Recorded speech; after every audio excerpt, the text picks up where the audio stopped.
thanks so much to all of you for sticking around, and thank you both for being here. Maybe I thought it might be interesting to begin by talking about things that you might have been reacting against at the time of the making of Anatomy, a Relationship. I think about a lot of films of that generation as being made sort of in opposition to trends in cinema, but also society, of course. And so I thought maybe it would be nice to begin by talking about what you were reacting against in making this film. Si j'ai bien compris,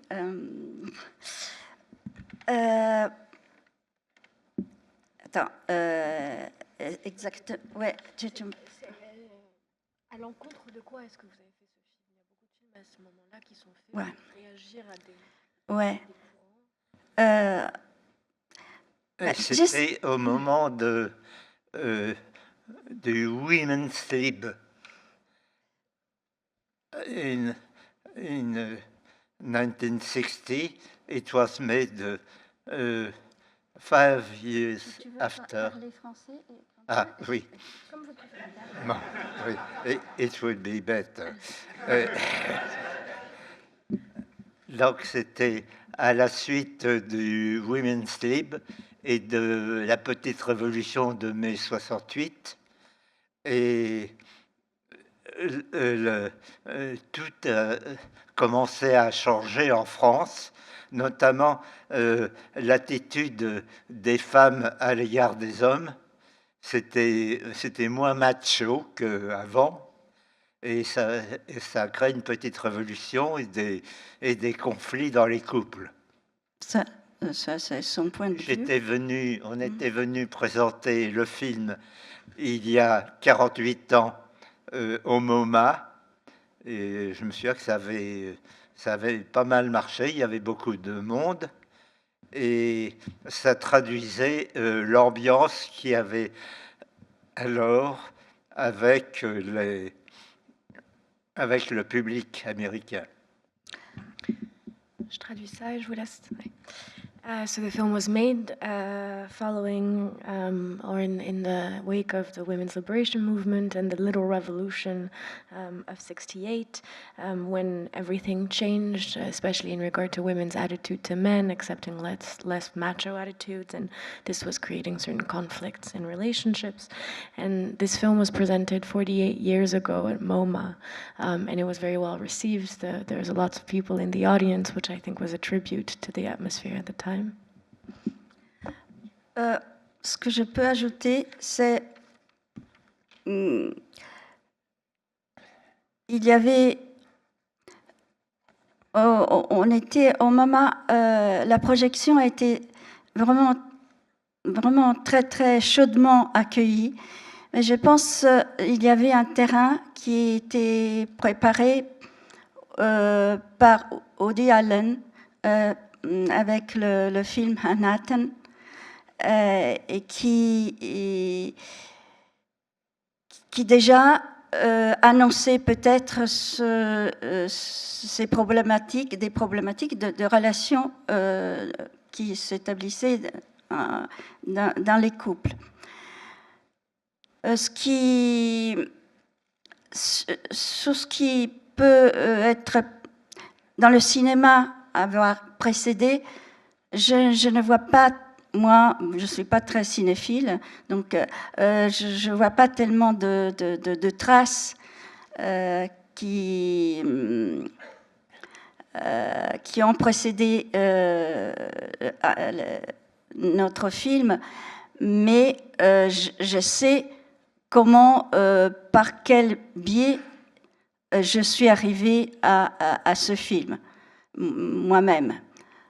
Mais c'est pas par un processus de traces filmiques de films que j'avais derrière moi.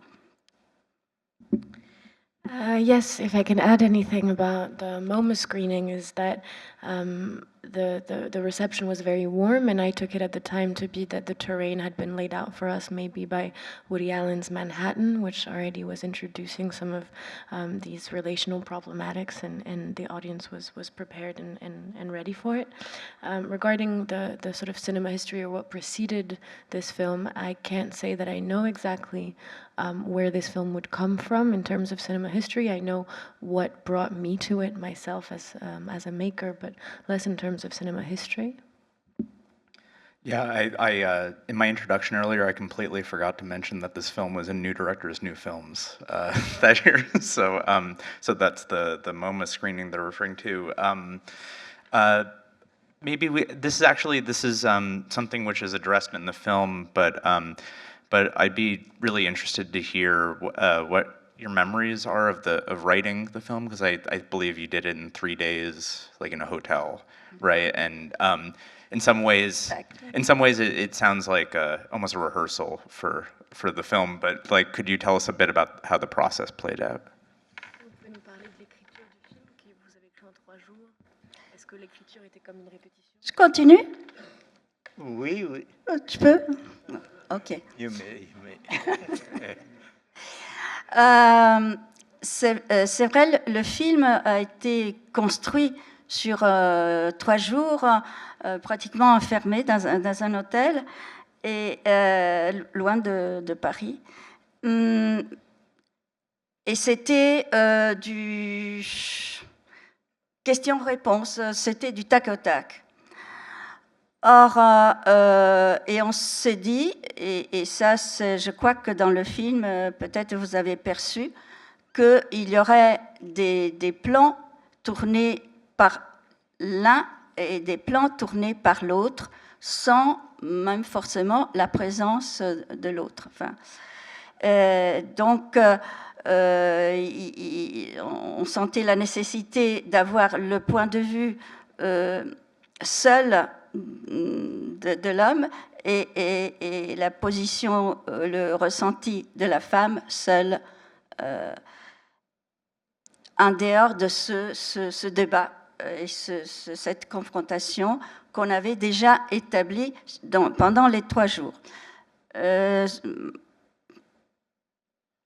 Puis sur le tournage, ça s'est produit différemment, parce que moi, je n'ai pas voulu jouer et j'avais peu d'expérience, un peu, mais c'était essentiellement du cinéma expérimental que j'ai pratiqué à l'époque. Donc, j'ai voulu rester derrière la caméra. Et j'ai fait recours à une comédienne autre. Et les choses, je l'ai vécu, ce n'était plus ce que j'avais vécu avec Luc pendant ces 3 jours, mais ça s'est passé différemment. Donc, ma réaction, bon, il y a beaucoup de choses qui ont changé pendant le tournage. Yeah, we built the film over 3 days in a hotel far from Paris, and in terms of what was going on between us, it was very question and answer. It was a back and forth that was quite quick, and we thought, and maybe you even perceived it, that one of the things we would do would be to share the camera, that each of us would film at different moments alone, without the presence of the other person, so that there be shots in the film that were the perception of the man alone, and shots in the film that would be the perception of the woman alone, outside of this confrontation that we had already established through the writing. When it came to shooting the film, it was a bit different because I refused to play the role. I had little experience, or mostly in experimental films, and so we had recourse to an actress, and there it was no longer the same thing as what we'd experienced in this writing stage, and a lot of different things were different during the filming. Il y a 2 films de Woody Allen qui coïncident un peu avec le nôtre, c'est Annie Hall et Everything You Want to Know About Sex. But we're afraid to ask.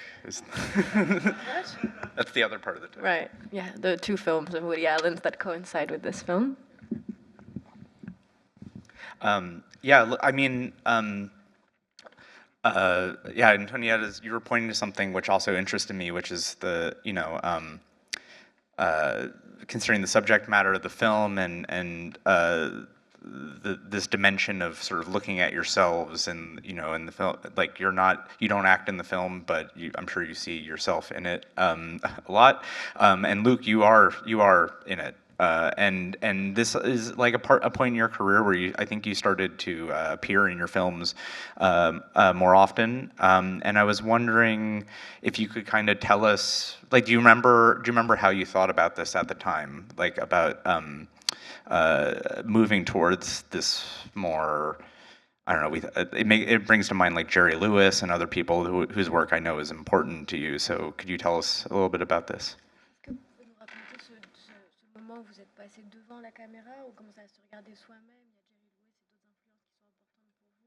Comment vous y pensiez à l'époque de passer comme ça? J'avais déjà joué un peu dans mes films précédents parce que j'avais pas grand-chose à faire et c'était bien que je joue aussi. C'était des films simples, donc la réalisation était facile. Et beaucoup de réalisateurs sont devenus aussi acteurs à l'époque, comme François Truffaut dans La Chambre obscure, ou la Nuit américaine, ou L'Enfant sauvage. Et c'était une évolution normale. Et d'ailleurs aussi Godard, on le voit aussi dans des films, dans ses films, à la fin. Alors qu'il y avait avant une séparation acteur-réalisateur. I'd already acted in a few of my films before, mostly because I didn't have much else to do, and they were easy enough films to direct and act in the same time. And it was a moment where many directors were acting also, be it Truffaut or Godard. There was a normal evolution in that direction as we were sort of doing away with the more traditional separations between actors and directors. On trouve aussi ça chez les cinéastes américains, puisque à la tête du cinéma américain, après, en même temps, il y a eu Clint Eastwood, Woody Allen. Et aussi dans les premiers temps du cinéma, les réalisateurs étaient aussi acteurs, comme John Ford, Raoul Walsh, even Frank Bozeghi, Stroheim, and in comic films, Chaplin, Keaton, Griffith, and Harold Lloyd.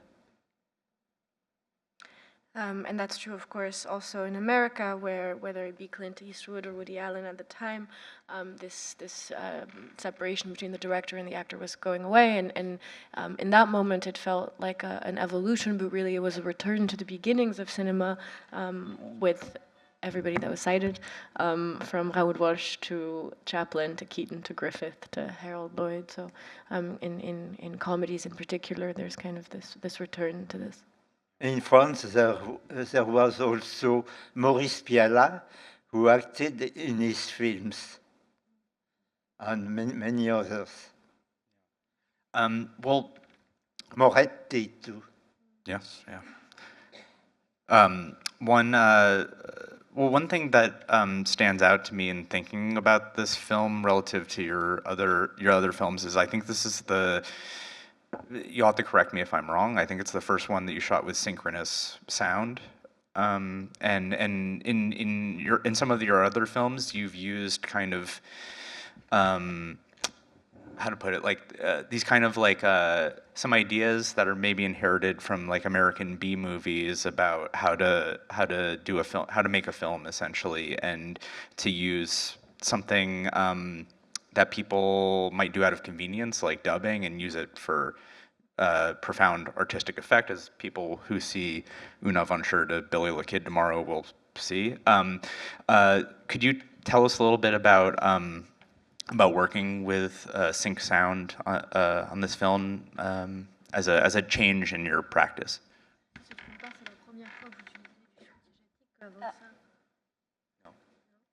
Que j'utilise? Oui, avant on tournait les films sans son parce que ça coûtait très cher de faire des films synchrones en 35 mm. Donc avec le 16 mm, c'était plus facile. Mais c'était pas le premier film de toi qui était synchro. C'était le premier film de moi, oui. I didn't know. Les trois premiers, c'était tous en post-synchronisation, et aussi les premiers films de la New Wave, comme Les 400 coups, À bout de souffle. Qu'est-ce que ça a changé, je crois? Oui, et ça a changé, effectivement. C'était une autre forme de cinéma. Cela dit, le film qu'on doublait ensuite, c'était mieux parce qu'on pouvait corriger les erreurs qu'on avait faites à la prise de vue. Avec le son, on corrigeait pas mal de choses. Je me demande, je pose la question. C'est ça. Just that it was at the time too expensive to shoot synchronous sound on 35mm. It was already easier with 16, and so when that possibility came about, it led to a whole new form of cinema. Although what was good about making the sound in post-production was that we used to be able to correct a lot of our errors then. Et il y avait aussi la possibilité de doublage, par exemple, le film The Smugglers, que vous allez peut-être voir ce soir. Mon actrice, qui était un peu défaillante au point de vue oral, a été remplacée par une voix qui m'intéressait, celle de Marie-France Pizier, actrice chez Truffaut notamment. And so, for example, with the second film playing tonight that some of you might see, The Smugglers, we dubbed over one of the actresses whose voice wasn't so interesting to me with Marie-France Pizier, who is a fantastic actress. Oui, Godard, il a fait un court-métrage avec Jean-Paul Belmondo, et c'est lui qui faisait la voix de Belmondo, Charlotte et son Jules. And Godard has a short film with Jean-Paul Belmondo where Godard himself was Belmondo's voice. Il y a aussi du doublage dans Une aventure de Billy the Kid, parce que pour l'indienne, j'avais une voix d'indienne qui était plus intéressante que celle de mon actrice. And in A Girl is a Gun, also the actress's voice is not her own.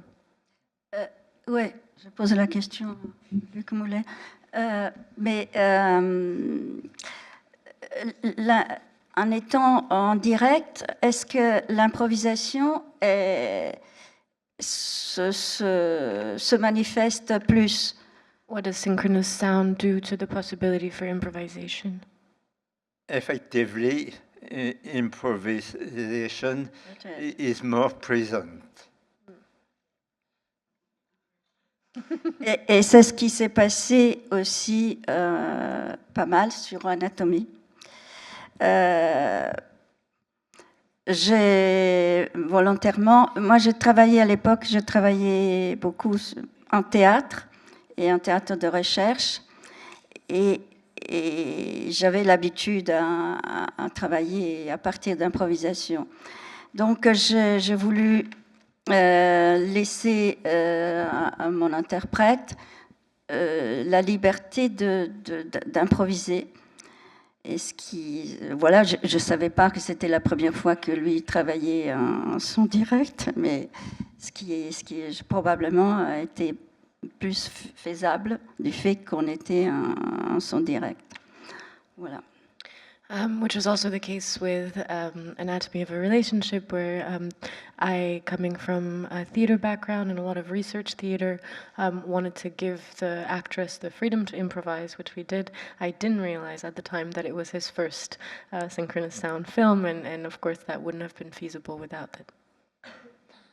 Et il y avait aussi mon actrice sur Anatomie d'un rapport qui a improvisé l'histoire, elle a raconté l'histoire de son avortement, qui correspondait à l'expérience qu'a eue également Antonietta. C'était l'époque où les femmes faisaient leur voyage à Londres pour avorter. Mais je n'avais pas eu son récit reprenait son expérience à elle, dans le sens qu'elle avait fait beaucoup de shopping. Moi, je n'avais pas fait de shopping à l'époque. And for example, the actress improvises her trip to London and the abortion within, which is at the time was a necessary route to terminate a pregnancy, drawing from both the co-director and her own experience.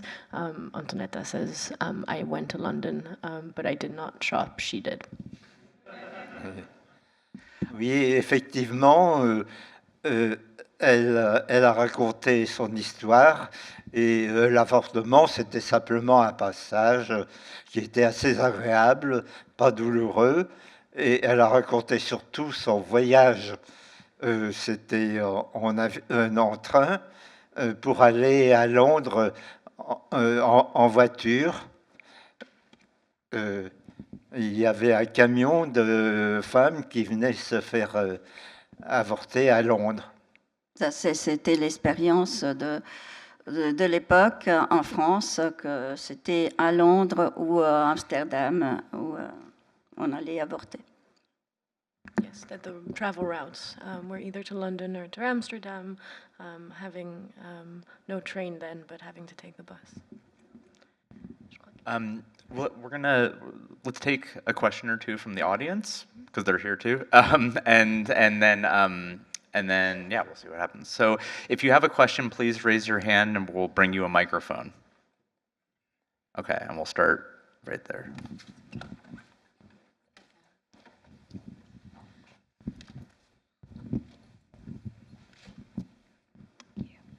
First, thanks for coming here. This is really awesome.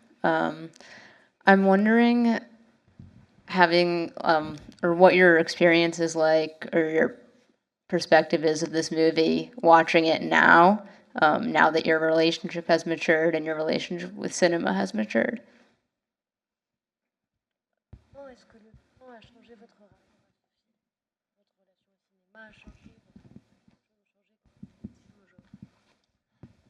Oui, bon, c'était tout à fait différent parce que c'était du pris sur le vif. On n'avait pas cette période de correction qu'on avait avec le doublage. Et qui effectivement, qui facilitait le premier contact avec le film.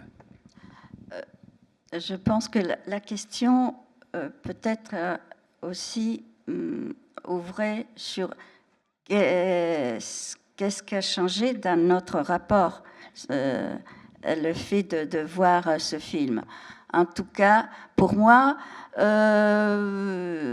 au début, c'était un peu difficile, la vision du film, parce que je me reconnaissais pas toujours dans l'énergie qu'elle mettait l'interprète et qui ne correspondait pas à ce que j'aurais voulu moi. Mais en même temps, avec le recul, le temps, j'ai compris que ça aurait été mieux parce que la confrontation, ça pouvait tourner à un match désagréable et elle a pu mettre de la distance. One of the things is that it was at first a little hard for me watching the film, that there was an energy from the actress that didn't always match what I imagined or would have done myself.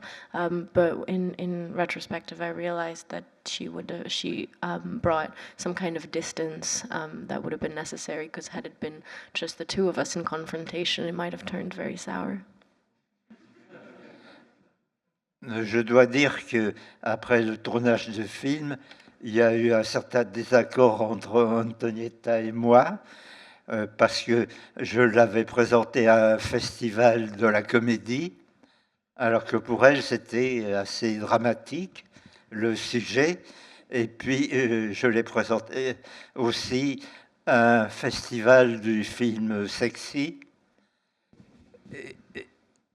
un festival du film de femmes à Bruxelles, où il a été d'ailleurs, il a eu l'aide de Delphine Seyrig, qui a fait vendre le film en Suisse, en Belgique. I have to say that we had a little bit of a disagreement, because I presented the film to a festival of comedy, because for me the matter was rather comical, and she disagreed, thinking it was rather a serious or dramatic matter. Another disagreement around a sexy film festival, and eventually a women's film festival in Belgium, where Delphine Seyrig supported it and helped us distribute it in Belgium. C'est assez drôle parce que le film, il y a eu certaines projections récemment où c'était présenté comme un documentaire. Ben, ouais, ben And ça, more ça me paraît recently. juste. Ouais. Je trouve ça juste. And more recently, it's been screened and portrayed as a documentary, which might be the right way to look at it. We can take one more. Yeah, well, second row right here.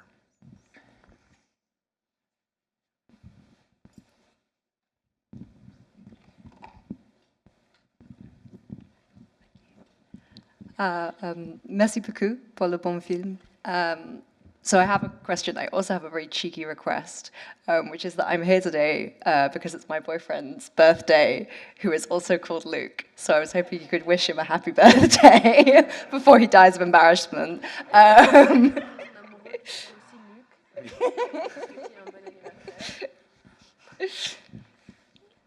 Happy anniversary.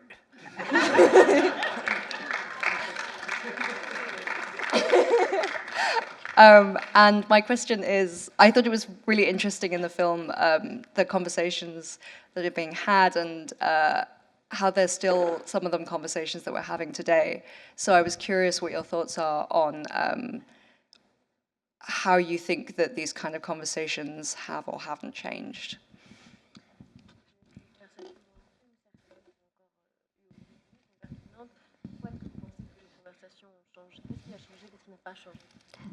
C'était...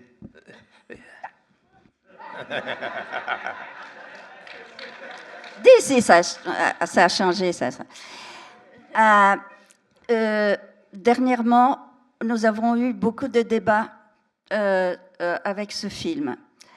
Et j'étais vraiment agréablement surprise d'avoir beaucoup de spectateurs très jeunes. Et les échanges m'ont enrichi par leur témoignage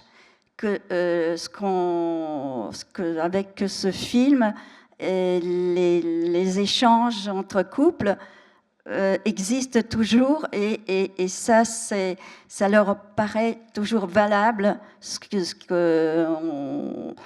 parfois à la réception, je dois dire, du film à l'époque, même chez les féministes, le fait d'être un échange entre couples, hommes-femmes, ce n'était pas le sujet du moment post-féministe, disons. Et là, voilà, apparemment, ça se passe toujours. C'est nécessaire, cet espace de parole que je revendique et je souhaite dans tous les couples. Lately, we've been going to a lot of debates showing this film, and I've been very, very happy to find in very young audience members a conversation, an exchange that has nourished me a lot, and loved their testimony in finding that these kinds of conversation are still pertinent and that they're still having them. At the time where the film was made, the question of this kind of conversation happening within a couple and within a relationship, a couple between a man and a woman, was even for, or at least for the feminists, not really where the conversation was supposed to be at. So there was a kind of reticence to it that I'm very happy to find that is being well received today, because I think it's a necessary conversation and place for speech. Well, I'm very sad to say we have to leave it there for reasons of time, but Luc will be back at 8:30 to introduce The Smugglers, and he'll be back the next 2 days for more Q&As, and I want to thank him and Antonietta very much for being here, and our interpreter, Asia. Thank you.